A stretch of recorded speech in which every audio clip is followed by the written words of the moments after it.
అతిగా ఆవేశపడే ఆడది, అతిగా ఆశపడే మగాడు సుఖపడినట్లు చరిత్రలో లేదు. ఇది ఒకప్పుడు రజనీకాంత్ చెప్పిన పంచ్ డైలాగ్. మరి ఆ రెండు ఒకరే అయితే అతిగా ఆవేశపడే ఆడది, అతిగా ఆశపడే మగాడు కలిస్తే ఇలా అతిగా ప్రవర్తించే ఓ అఘోరి లాంటి కటౌట్ బయటకొస్తుంది. ఆ క్యారెక్టర్ చేసే చిత్ర విచిత్ర వేషాలు ఎలా ఉంటాయో రెండు తెలుగు రాష్ట్రాలు చూశాయి. ఆఖరికి అఘోరి చర్యలే అతన్ని జైలు పాలు చేశాయి. అతి సర్వత్రా వర్జయేత్ అంటే అతి ఎక్కువైతే ఎలా ఉంటుందో, అదెలాంటి పరిణామాలకు దారితీస్తుందో చెప్పటానికి మన దగ్గర ఇప్పటికే బోలెడన్ని ఎగ్జాంపుల్స్ ఉంటాయి. కానీ మనకు తెలియని, మనం ఎప్పుడూ చూడని లేటెస్ట్ ఎగ్జాంపులే ఈ అఘోరి క్యారెక్టర్. అతి కొద్ది కాలంలో ఈ అఘోరికి వచ్చిన నేమ్, ఫేమ్ అంతా ఇంతా కాదు. ఈ మధ్యకాలంలో సోషల్ మీడియాలో ఇన్స్టెంట్గా పాపులర్ అయిన పర్సనాలిటీలలో ఈ అఘోరి కూడా ఒకడు. మొదట్లో అంతా బాగానే ఉంది. చాలా మందికి ఈ లేడీ అఘోరి కొత్తగా అనిపించింది. అఘోరాలు ఉంటారని అందరికీ తెలుసు, నాగసాధువులు ఉంటారని తెలుసు. కానీ ఇలాంటి ఓ లేడీ అఘోరి కూడా ఉంటుందా అని అంతా ఆశ్చర్యపోయారు.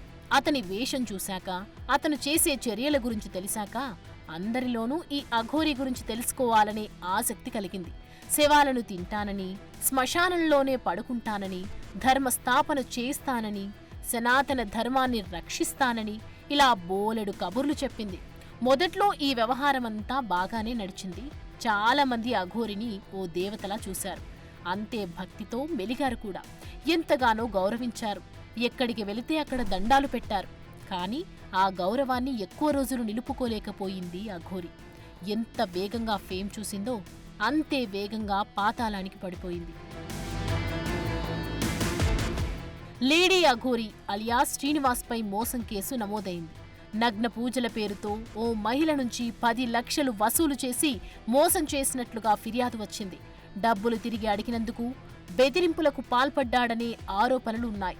దాంతో పోలీసులు ఉత్తరప్రదేశ్, మధ్యప్రదేశ్ సరిహద్దుల్లో అఘోరిని అదుపులోకి తీసుకున్నారు. చేవెళ్ల కోర్టు అఘోరికి రిమాండ్ విధించింది. దాంతో అఘోరి శ్రీనివాస్ జైలు పాలయ్యాడు. వర్షిణిని పెళ్లి చేసుకున్నాక తెలుగు రాష్ట్రాలకు దూరంగా బతుకుదామని వెళ్లిపోయింది అఘోరి. కానీ పోలీసులు అంత ఛాన్స్ ఇచ్చారా? వెతుక్కుంటూ వెళ్లి మరీ పట్టుకొచ్చేశారు, జైల్లో వేశారు. ఈ అఘోరి ఎపిసోడ్తో ఒక విషయం మాత్రం క్లియర్గా అర్థమైంది.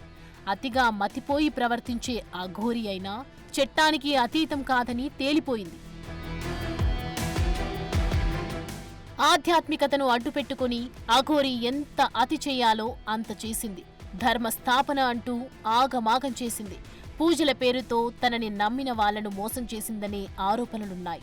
ఇలా వరుస సంఘటనలన్నీ అఘోరిని వ్యక్తిగతంగా పతనమయ్యేలా చేశాయి.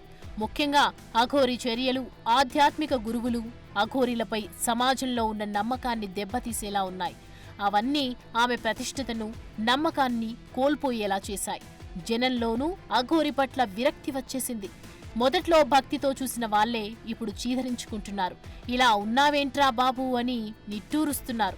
మొదట్లో ఇంట్రెస్టింగ్గా చూసినోళ్లే ఇప్పుడు తెగ ట్రోల్ చేస్తున్నారు. ఏదేమైనా మోసం, బెదిరింపు ఆరోపణలతో అఘోరి అరెస్ట్ అవ్వటం, జైలుకెళ్లటం లాంటి పరిణామాలు న్యాయ వ్యవస్థ బాధ్యతాయుతంగా వ్యవహరించినట్లు తెలుస్తోంది.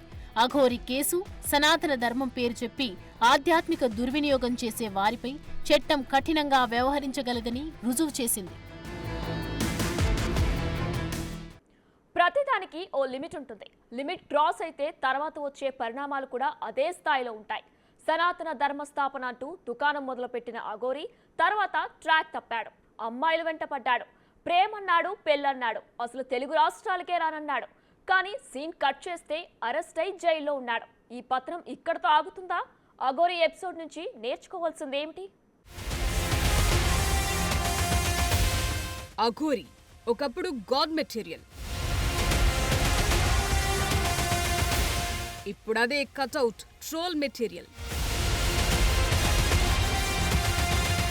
ప్రతి దానికి ఓ స్టార్టింగ్ పాయింట్ ఉన్నట్లే ఎండింగ్ కూడా ఉంటుంది. సోషల్ మీడియాలో ఇన్స్టెంట్ హిట్ అయిన ఏ క్యారెక్టర్ కూడా ఎక్కువ కాలం ట్రెండింగ్ లో నిలిచినట్లు హిస్టరీలో లేదు. అతి కొద్ది మంది మాత్రమే సోషల్ మీడియాలో తమకు వచ్చిన హైప్ ని నిలబెట్టుకున్నారు, తెలివిగా వాడుకున్నారు, లైఫ్ లో సెటిల్ అయ్యారు. మిగతా వాళ్లంతా వచ్చిన నేమ్, ఫేమ్ ని ఎలా వాడుకోవాలో తెలియక ఇలా వచ్చి అలా వెళ్లిపోయారు. ఇప్పుడు ఈ అఘోరి క్యారెక్టర్ కూడా అలాంటిదే. సడన్ గా ఎంట్రీ ఇచ్చింది. సోషల్ మీడియాతో పాటు 2 తెలుగు రాష్ట్రాలను షేక్ చేసి పడేసింది. నడిచిన నాళ్లు నడిపించింది. చివరికి జైలు పాలయ్యింది. అందుకే అనేది అతిగా రియాక్ట్ అయితే సీన్ రివర్స్ అవుతుందని. ఆధ్యాత్మికతను అడ్డం పెట్టుకుని సమాజంలో అతిగా ప్రవర్తించిన అఘోరి కూడా బాగుపడలేదు. చట్టానికి అఘోరి ఏమీ అతీతం కాదని తేలిపోయింది. అఘోరి ఓవర్ యాక్షన్ ఏ స్థాయికి వెళ్ళిందో ఇటు తెలంగాణ అటు ఆంధ్ర రెండూ చూశాయి. ఆలయాలకు వెళ్లటం, ఎవ్వరినీ లెక్క చేయకుండా వీఐపీలా దర్శనాలు చేసుకోవటం, ప్రశ్నిస్తే బూతులు తిట్టటం, ఆపితే కర్రలు తీసుకుని కొట్టడం లాంటివన్నీ చేసింది. కొన్ని సార్లు పెట్రోల్ క్యాన్ తీసుకుని ఆత్మార్పణం చేసుకుంటారంటూ బెదిరించింది. చివరికి పోలీసులను కూడా లెక్క చేయకుండా ప్రవర్తించింది. వాళ్లను బూతులు తిట్టడమే కాదు, వారిపై చేయి చేసుకునేందుకు కూడా ప్రయత్నించింది. హబ్బో, అఘోరి చేసిన అతి అంతా ఇంతా కాదు.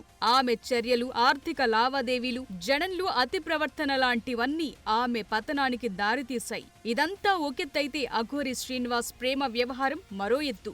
శ్రీవర్షిణి అనే అమ్మాయితో అతను నడిపిన ప్రేమ వ్యవహారం, ఆమెను పెళ్లి చేసుకోవటం, పోలీస్ స్టేషన్ మెట్లెక్కటం, కుటుంబ తగాదాలు, ఇలా చాలానే నడిచింది. ఇంతలోనే అఘోరికి ముందే పెళ్లయిందనే విషయం బయటపడింది. అతని మొదటి భార్య రాధిక తనను మోసం చేసి వర్షిణిని పెళ్లి చేసుకున్నాడని ఆరోపించింది. పోలీసులకు ఫిర్యాదు చేసింది. దాంతో అఘోరి జనంలో మరింత పలుచనైపోయాడు. ఇదిలా ఉంటే నగ్న పూజల పేరుతో ఓ మహిళ నుంచి 10 లక్షలు వసూలు చేసి బెదిరింపులకు పాల్పడిన కేసులో అరెస్ట్ అయి జైలుకు వెళ్లాడు. మొదట్నుంచి అఘోరి వ్యవహారం వివాదాస్పదంగానే ఉంది. సనాతన ధర్మం, ఆధ్యాత్మిక భక్తి మార్గం అంటూ సోషల్ మీడియాలో ప్రచారం చేస్తూ ఆలయాలను సందర్శిస్తూ కాంట్రవర్సీలకు కేరఫ్ గా మారింది. ఇక బీటెక్ చదువుతోన్న శ్రీవర్షిణి అఘోరితో వెళ్లటం, అతన్నే పెళ్లి చేసుకోవటం కూడా జనంలో పెద్ద చర్చకు దారితీసింది. ఆధ్యాత్మిక మార్గాన్ని ఎంచుకున్న అఘోరి సడన్ గా ప్రేమ, పెళ్లి వైపు మళ్లింది. ఈ పరిణామం ఎవ్వరికీ అర్థం కాలేదు. దాంతో అతని ఆధ్యాత్మికత, భక్తిపై అందరిలోనూ అనుమానం మొదలైంది. తన పబ్బం గడుపుకునేందుకే ఈ వేషం వేశాడనే చర్చ జరిగింది. అఘోరి ఆధ్యాత్మిక మార్గానికి కట్టుబడి ఉండకుండా పక్కదారి పట్టడంతోనే అతను పతనమైపోయాడు. అతని ప్రవర్తన, వ్యక్తిగత సంబంధాలు, ఒకరిని మోసం చేసి మరొకరిని పెళ్లి చేసుకోవటం, బెదిరింపులకు పాల్పడటం లాంటివన్నీ అఘోరిని ఎటూ కాకుండా చేశాయి. ముఖ్యంగా తనను తాను ఓ ఆధ్యాత్మిక వ్యక్తిగా చిత్రీకరించుకుని పూజలు, ధర్మం పేరుతో డబ్బులు వసూలు చేయటం, జనాన్ని మోసం చేయటం లాంటివి కూడా అతని ప్రతిష్టను దెబ్బతీశాయి. ఏ సోషల్ మీడియాతో అతను జనాన్ని ఆకర్షించి పాపులర్ అయ్యాడో చివరికి అదే సోషల్ మీడియా అఘోరి వివాదాలను, మోసాలను, అతని నిజ స్వరూపాన్ని బయటపెట్టింది. ఆఖరికి తీసుకెళ్లి జైల్లో కూర్చోబెట్టింది. ధర్మం పేరు చెప్పి దారి తప్పిన వారెవరైనా సరే చివరికి ఇలా జైల్లో చిప్పకూడు తినాల్సి వస్తుందనే సందేశమిచ్చింది అఘోరి ఎపిసోడ్.